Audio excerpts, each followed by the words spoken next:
Hello every one. KEAM medical entrance എന്നൊരു examination ഉണ്ടോ? KEAM medical entrance നമ്മൾ അപ്ലൈ ചെയ്യേണ്ടതുണ്ടോ? നീറ്റ് എൻട്രൻസ് മാത്രം എഴുതി കഴിഞ്ഞാൽ നമുക്ക് മുഴുവൻ MBBS സീറ്റിലേക്കും അഡ്മിഷൻ ലഭിക്കുമോ?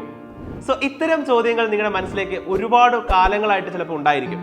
ഈ ചോദ്യങ്ങളുടെ എല്ലാം ഉത്തരവുമായിട്ടാണ് ഞാൻ എത്തിയിരിക്കുന്നത്. കീം മെഡിക്കൽ എൻട്രൻസിനെ കുറിച്ചുള്ള മുഴുവൻ ഡീറ്റെയിൽസ്.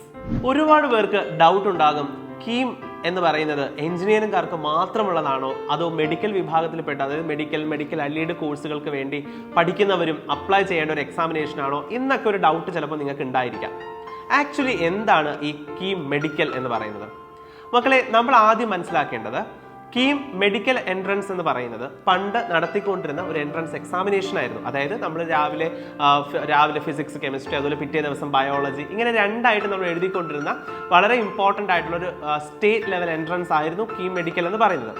പക്ഷേ നീറ്റ് വന്നതിന് ശേഷം കീം മെഡിക്കൽ എൻട്രൻസ് ഇല്ലാതെയായി. പക്ഷെ ഇപ്പോഴും നിങ്ങൾ മനസ്സിലാക്കേണ്ടത്, നിങ്ങൾ നീറ്റ് എക്സാം എഴുതുന്നെങ്കിൽ പോലും കേരളത്തിനകത്തുള്ള സ്റ്റേറ്റ് മെറിറ്റ് കോട്ട, അതായത് സ്റ്റേറ്റിന്റെ മാത്രമായിട്ടുള്ള ഒരു കോട്ട ഉണ്ടാകും, സീറ്റുകൾ. ആ സീറ്റുകൾ നിങ്ങൾക്ക് അഡ്മിഷൻ ലഭിക്കണം എന്നുണ്ടെങ്കിൽ അത് MBBS ആയാലും BDS ആയാലും ആയുർവേദമായാലും അഗ്രികൾച്ചർ ആയാലും റിലേറ്റഡ് കോഴ്സുകളായാലും ഇതുപോലുള്ള ഏത് കോഴ്സുകളിലേക്ക് നിങ്ങൾക്ക് അഡ്മിഷൻ ലഭിക്കണം എന്നുണ്ടെങ്കിലും നീറ്റ് മാത്രം നിങ്ങൾ എഴുതിയാൽ പോരാ, കീം മെഡിക്കലും അപ്ലൈ ചെയ്തിട്ടുണ്ടാകണം. കീം മെഡിക്കൽ അപ്ലൈ ചെയ്യാതെ നീറ്റ് മാത്രം എഴുതിയാൽ നിങ്ങൾക്ക് ഒരു കാരണവശാലും കേരളത്തിന്റെ സ്റ്റേറ്റ് കോട്ടയിലേക്ക് അപ്ലൈ ചെയ്യാൻ സാധിക്കുകയില്ല. നീറ്റ് എക്സാമിനേഷൻ എഴുതുകയും കീം മെഡിക്കൽ അപ്ലൈ ചെയ്യുകയും ചെയ്യണമെന്നുള്ളത് വളരെ വളരെ ഇമ്പോർട്ടൻ്റ് ആയിട്ടുള്ളൊരു കാര്യമാണ്. കീം മെഡിക്കൽ എക്സാമിനേഷൻ ഒന്നും തന്നെ ഇല്ല. അപ്പോൾ ഇതിൻ്റെ ഫസ്റ്റ് ആപ്ലിക്കേഷൻ നിങ്ങൾ കൊടുത്തു കഴിഞ്ഞാൽ രണ്ടാമത് നീറ്റ് എക്സാമിനേഷൻ എഴുതിയതിന് ശേഷം നീറ്റ് റാങ്ക് ലിസ്റ്റ് വന്നതിന് ശേഷം നിങ്ങൾ അതിൻ്റെ ഡീറ്റെയിൽസ് കീമിൻ്റെ വെബ്സൈറ്റിലേക്ക് അപ്ലോഡ് ചെയ്യുകയാണ് വേണ്ടത്. സോ ഇതിൻ്റെ അടിസ്ഥാനത്തിൽ, അതായത് നീറ്റ് മാർക്കുകളുടെ അടിസ്ഥാനത്തിൽ കേരള എൻട്രൻസ് കമ്മീഷണർ ഇതിൻ്റെ ഒരു മെഡിക്കൽ റാങ്ക് ലിസ്റ്റ്, അതായത് സ്റ്റേറ്റിന് വേണ്ടിയിട്ടുള്ള ഒരു മെഡിക്കൽ റാങ്ക് ലിസ്റ്റ് ഉണ്ടാക്കും. ആ റാങ്ക് ലിസ്റ്റിൻ്റെ അടിസ്ഥാനത്തിലാണ് സ്റ്റേറ്റിൻ്റെ സീറ്റുകളെല്ലാം ഫില്ല് ചെയ്യുന്നത്. അപ്പോൾ പിന്നെ നീറ്റിൻ്റെ റാങ്ക് ലിസ്റ്റ് വെച്ചിട്ട് നമുക്ക് എവിടെ അഡ്മിഷൻ ലഭിക്കും? അത് നമുക്കറിയാം, ഒരു മെഡിക്കൽ കോളേജ് അല്ലെങ്കിൽ ഏതൊരു കോളേജ് എടുത്താലും അവിടെ രണ്ട് തരത്തിലുള്ള സീറ്റുകളാണ് ഉള്ളത്. ഒന്ന് സ്റ്റേറ്റ് സീറ്റുകളും രണ്ട് സെൻട്രൽ സീറ്റുകളും. ഈ സെൻട്രൽ സീറ്റുകളിലേക്കുള്ള അഡ്മിഷൻ MCC ആണ്, അതായത് മെഡിക്കൽ കൗൺസിലാണ് നടത്തുന്നത്. സോ ആ മെഡിക്കൽ കൗൺസിലിന്റെ MCCയുടെ സീറ്റ് ഫില്ല് ചെയ്യുന്നത് ഈ നീറ്റിന്റെ റാങ്കിന്റെ ബേസിസിലായിരിക്കും. അത് നമുക്ക് ഓൾ ഇന്ത്യ ലെവൽ ആയതുകൊണ്ട് തന്നെ നമുക്ക് ഇന്ത്യയിൽ എവിടെ വേണമെങ്കിലും നമുക്ക് ആ ഒരു സീറ്റിന് അപ്ലൈ ചെയ്യാവുന്നതുമാണ്. അപ്പോൾ ഇതാണ് കീം മെഡിക്കലും നീറ്റും തമ്മിലുള്ള ബന്ധം. അപ്പോൾ ഇത് കൃത്യമായിട്ട് ഓർത്തിരിക്കുക.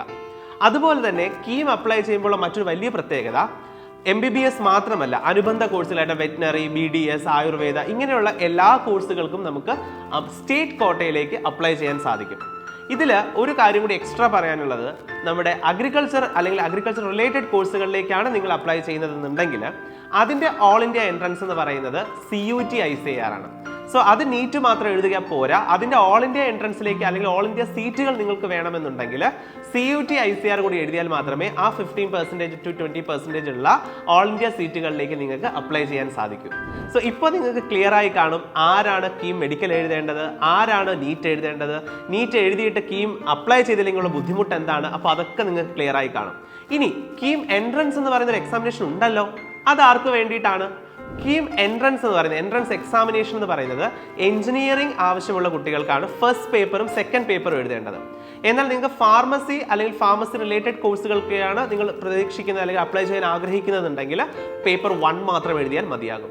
സോ അത്തരം കോഴ്സ് ആഗ്രഹിക്കുന്ന കുട്ടികൾക്ക് വേണ്ടിയിട്ടാണ് കീം എൻട്രൻസ് എക്സാമിനേഷൻ എഴുതേണ്ടത്. കീം മെഡിക്കൽ ആഗ്രഹിക്കുന്ന കുട്ടികൾ കീം അപ്ലൈ ചെയ്യുക, നീറ്റ് എൻട്രൻസ് എഴുതുക. ഇതുപോലുള്ള ഡൗട്ട്സ് ക്ലിയർ ചെയ്യാൻ വേണ്ടിയിട്ട് ഞാൻ ഇനിയും എത്തുന്നതായിരിക്കും. So stay tuned.